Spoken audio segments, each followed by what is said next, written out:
Top quality और consistent performance के लिए सिर्फ सिल्वर पंप नाम याद रखना। तो बीते साल जिस तरह के हालात बने थे बांग्लादेश के अंदर, एक बार फिर से बांग्लादेश में गृह युद्ध जैसे हालात बनते नजर आ रहे हैं। ढाका में यानी कि बांग्लादेश की राजधानी में आपातकाल के जो हालात हैं वो बन गए। खबर क्या है ये आप सबसे पहले समझ लीजिए। लगातार जो तस्वीरें हम आपको दिखा रहे हैं, शेख हसीना की अपील का वहां पर विरोध हुआ।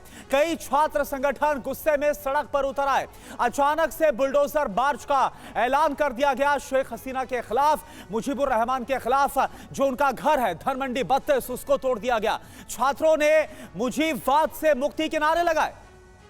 जी और ये सब कुछ बिना सत्ता के संरक्षण के कैसे मुमकिन है, ये सवाल है। 5 फरवरी को ऑनलाइन उन्होंने अपने समर्थकों को, सपोर्टर्स को संबोधित किया और इसी से कट्टरपंथी भड़क उठे। समर्थकों से आज बांग्लादेश में प्रदर्शन के लिए कहा गया था। पार्टी नेताओं पर एक्शन का विरोध करने को कहा गया था। यह अपील शेख हसीना ने की थी ऑनलाइन संबोधन में। सभी फर्जी केसेस का विरोध करने के लिए भी कहा गया था और इसी के चलते जो कट्टरपंथियों की भीड़ थी वो हिंसा पर आमादा हो गई।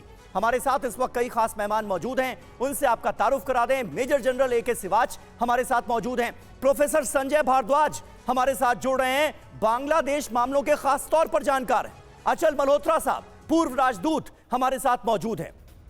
आज शुरुआत संजय जी मैं आपसे ही करना चाहूंगा।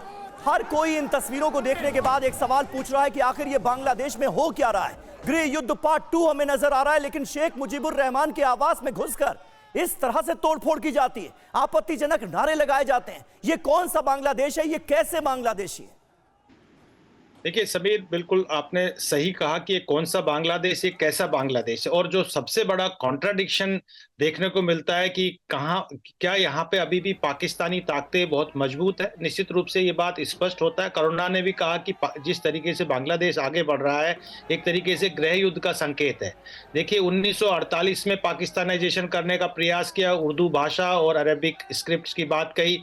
1971 में ये पूरा प्रयास किया कोलैबोरेटर्स के साथ में। फिर उसके बाद 1975 के बाद में मिलिट्री सरकार आई तो उन्होंने कॉन्स्टिट्यूशन को भी पूरा पाकिस्तानाइजेशन करने का प्रयास किया। लेकिन आप ये बात मान के चलिए समीर की जब जब इस तरीके के खतरे बांग्लादेश पे आते हैं, जब उसका पाकिस्तानाइजेशन और इस्लामाइजेशन करने का प्रयास होता है, तो बांग्लादेश की जो जनता है जो मोटे तौर पर एक तरीके से सेकुलर और बंगाली राष्ट्रवाद में विश्वास करती है, जो 1971 में भी उन्होंने अपना सेक्रीफाइस दिया, वो बार बार उभर के आती है। और अभी हालात जो आज आ गए कि जिस तरीके से 5 अगस्त को ये पाकिस्तानी और जिहादिस्ट फोर्सेज ने बांग्लादेश को कैप्चर किया है, उसके खिलाफ जो बांग्लादेश के समाज में एक आवाज उठ रही है, उस आवाज का ये देखने को मिल रहा है कि जिस तरीके से, क्योंकि ये जिहादिस्ट बहुत ही अभी शंकित है कि कहीं ऐसा ना हो कि तख्ता पलट हो जाए, और ये कोशिश कर रहे हैं कि मुजीबुर रहमान की लेगेसी है या जो शेख हसीना या अवामी लीग का जो अपना एक पैन इस्लामिक पैन बांग्लादेश जो प्रेजेंस है, उससे कहीं ऐसा ना हो कि अभी फिर से एक रिवोल्यूशन हो और वापस से सेकुलर डेमोक्रेटिक बंगाली राष्ट्रवादी जो सरकार थी वो वापस से पुनर्स्थापित हो जाए। तो ये प्रयास किया जा रहा है कि मुजीबुर रहमान की जो उनकी एक पहचान है, जो उनकी एक अपनी इतिहास है, उनकी एक लेगेसी है, उसको खत्म करने का। और ये कोई नहीं है, बहुत कुछ कम लोग हैं। मैं आपको ये भी बता देता हूं, लगभग ये बहुत ही 10, 15, 20% जो कोलैबोरेटर 1971 में थे, आज भी उतने ही है, ज्यादा नहीं है।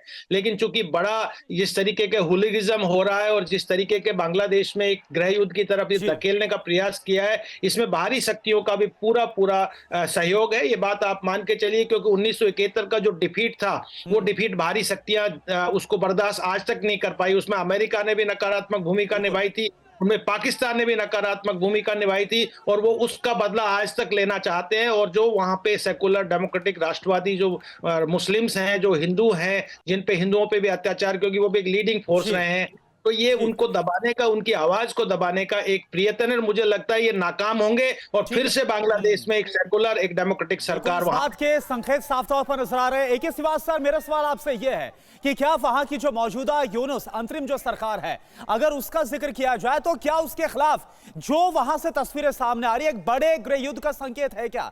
क्योंकि वहां पर यानी बांग्लादेश में जो अब भंग हो चुकी है छात्र लीग, उसको संबोधित करते हुए खुद शेख हसीना ने कहा कि अगर मैं जिंदा हूं तो कुछ बड़ा होने वाला है। इस बात का यह संकेत है, क्या आपको नजर आ रहा है? हाँ बिल्कुल, देखो करुणा, इसमें कोई शक नहीं है कि जो मोहम्मद यूनुस की इंटरिम गवर्नमेंट है वो फेल होगी हर तरफ से। और कहीं ना कहीं अब ऐसा डर लग रहा है कि जो इलेक्शन भी हो सकता है ना हो पाए इस साल के एंड में और 2026 की बिगिनिंग में, जिस प्रकार से मोहम्मद यूनुस ने एक प्रकार प्रॉमिस किया है। बीएनपी है वो भी इसके अगेंस्ट है, वो चाहती है इलेक्शन जल्दी हो, जो कि ओपोजिशन थी शेख हसीना में। सच्चाई ये है कि ये जो कल कार्रवाई हुई है और जो दिख रहा है, ये लगता है ऑर्केस्ट्रेटेड है, ये गवर्नमेंट का ऑर्केस्ट्रेटेड है। क्योंकि कहीं ना कहीं जब शेख हसीना ने अपने वर्कर से बात की है, अवामी लीग से बात की है, उन्होंने कहा है कि आप विरोध करें, क्योंकि उनको लग रहा है शेख हसीना को अभी डोनाल्ड ट्रंप आ गए हैं। डोनाल्ड ट्रंप का जो रवैया है वो मोहम्मद यूनुस को लेके काफी नाराजगी का है, क्योंकि मोहम्मद यूनुस ने, अगर आप याद रखें कि हिलेरी क्लिंटन को फंड दिए थे जब वो इलेक्शन लड़ रही थी डोनाल्ड ट्रंप के अगेंस्ट, और वो बराक ओबामा के भी बड़े क्लोज थे। तो इस प्रकार से मुझे लगता है कि अब अमेरिका का जो रवैया है बांग्लादेश से बड़ा अलग होगा, जो पहले एक प्रकार से जो बाइडेन की एडमिनिस्ट्रेशन का था। क्योंकि ये सच्चाई है, जो कुछ भी हरकत हुई 5 अगस्त को, वो एक डीप स्टेट अमेरिका ने कराई थी। और अब ऐसा लगता है कि उनको महसूस हो रहा है ये बड़ी भूल थी। इसका वैक्यूम का फायदा चीन और पाकिस्तान ने उठाया, रेडिकलाइजेशन बढ़ गया, आतंकवाद है। अब ये जो जमातें